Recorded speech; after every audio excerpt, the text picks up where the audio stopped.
बड' लेटेस्ट आपडेटआव बयखौबो बरायबाय। दिनैनि रादाबखौ फरायदों आं प्रमद खाख्लारि। गिबि निउज आपडेटआव दङ।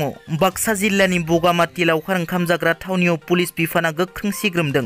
बगामाति लावखार ओंखाम जाग्रायाव सोलिखोमानाय आयेन बेरेखायै फानखोमानाय जौफोरखौ पुलिस बिफाना हमदों।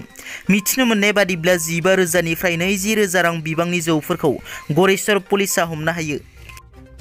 इउपिपिएल दोलोनि गोदान मावखुलि बेखेवदों। कक्राझार जिल्लानि गसाइगावआव दिनै इउपिपिएल दोलोनि गोदान मावखुलि बेखेवदों। बिटिआरनि गाहाय प्रमद बर'आ गाहाय आलासि महरै बाहागो लानानै दोलोनि गोदान मावखुलिखौ बेखेवनानै होयो। गोदान मावखुलि बेखेवनाय हाबाफारियाव बाहागो लानानै दोलोनि मावथिफोरजों सावरायलायो बिटिआरनि गाहाय प्रमद बर' बिथाङा। बाक्सा जिल्ला तामुलपुर थाना सिंनि दुवारकुसियाव सासे लाइमोनखौ दलें लगायनानै थैनाय थासारियाव मोननाय जादों। थैनानै थानाय थासारियाव मोननाय लाइमोनखौ मरिगाव जिल्लानि कारुपाथर गामिनि 22 बोसोर बैसोनि जियाबु रेहमान होनना सिनायथिनो हादों। जियाबु रेहमाना मिस्ट्रिनि खामानि मावोमोन होनना मिथिनो मोननाय जादों। दुवारकुसिनि फायखिनि साख्रि मावनाय बिरेन चन्द्र बर'नि कन्स्ट्राक्सन सोलिबाय थानाय न'नि खामसालियाव माबायदि थैफैखौ बेखौ मिथिनो हानाय जायाखै। तामुलपुर पुलिसा खौरां मोननानै थैनाय सुबुंनि गोथै सह'खौ तामुलपुर थानायाव लानानै थाङो। गोथै सह'खौ बोखांनाय समाव थैनाय लाइमोननि खुगायाव गोसोम जिजों मेरायनाय नुनो मोनो। बेबादि गोसोम जि मोननाया बे जाथायखौ सन्देह गोनां खालामो। बिटिसिनि 24 नं मुसलपुर बियाबनि खामानि जौगाथायनि फोरमायलाइखौ बेखेवो बिटिसिनि मावफुं सोद्रोमा राकेश ब्रह्म बिथाङा। बेखेवनायनि उनाव मावफुं सोद्रोमा राकेश ब्रह्म बिथाङा बुङोदि थांनाय गोलाव सम मुसलपुर बियाबखौ बिपिएफनिफ्राय सिख'नानै इउपिपिएलनि सरकाराव जोंबो बाहागो लाफानो हादों होनना।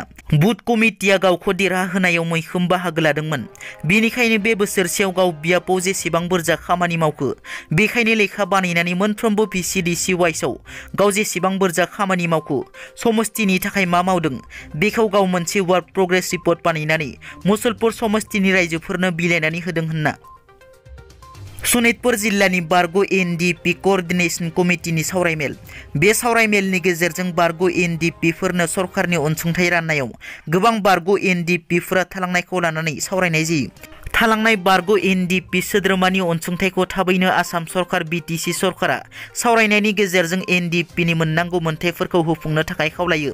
लोगोसे सनितपुर जिल्ला बारग' एनडिपि आरडि फेक्सननि सा 122 सोद्रोमाफोरा भेरिफाइ जानो हायाखै आरो बेखौ आसाम सरकारा नायबिजिरनायनि गेजेरजों भेरिफाइ खालामनानै होनो थाखायबो खावलायो। बे भेरिफाइ जायैनि जाहोनखौ माखासे राजखान्थिनि आन्दो दं नामा होनना सानो सनितपुर जिल्ला बारग' एनडिपि आरडि फेक्सननि सोद्रोमाफोरा। दिनैनि रादाबा एसेनोसै। नोंथांमोना जुदि आंनि चेनेलखौ दासिमबो साबस्क्राइब खालामाखै अन्नानै साबस्क्राइब खालाम। गोजोन्थों।